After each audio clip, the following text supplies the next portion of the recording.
అంటే ఎందుకనంటే నరేంద్ర మోదీ గారు పాల్గొనేటువంటి సభ, ముగ్గురు త్రిమూర్తులు ముగ్గురు పాల్గొనేటువంటి మొట్టమొదటి సభ.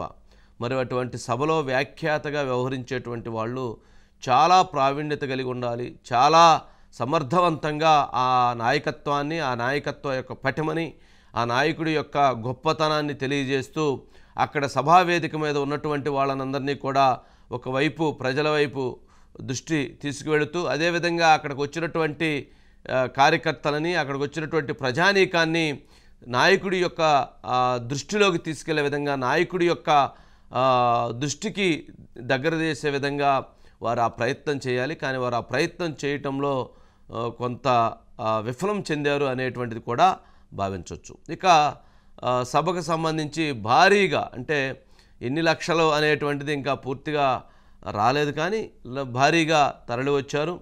దాదాపు ఇప్పటికీ కూడా 30-40 కిలోమీటర్ల పాటు నేషనల్ హైవే మీద ట్రాఫిక్ దిగ్బంధం జరిగింది. ట్రాఫిక్ ఇప్పటికీ 30-40 కిలోమీటర్ల పాపం పూర్తిగా ఇబ్బంది పడుతూ ఉన్నారు. ప్రజానీకం, వాహనదారులు ఇబ్బంది పడుతూ ఉన్నారు.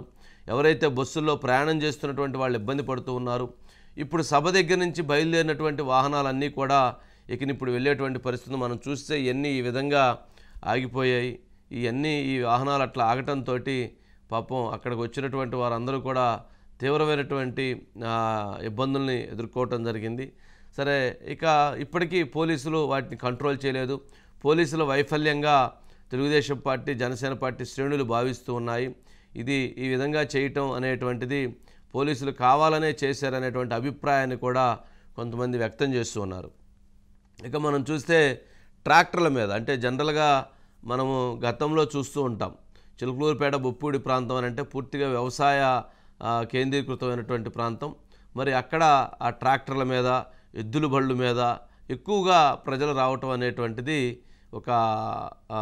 కొంత విభిన్నంగా చూడవచ్చు. ఎందుకంటే ట్రాక్టర్ల మీద ఇప్పుడు కొద్దిగా వస్తున్నారు, కానీ బాగా తగ్గిపోయింది.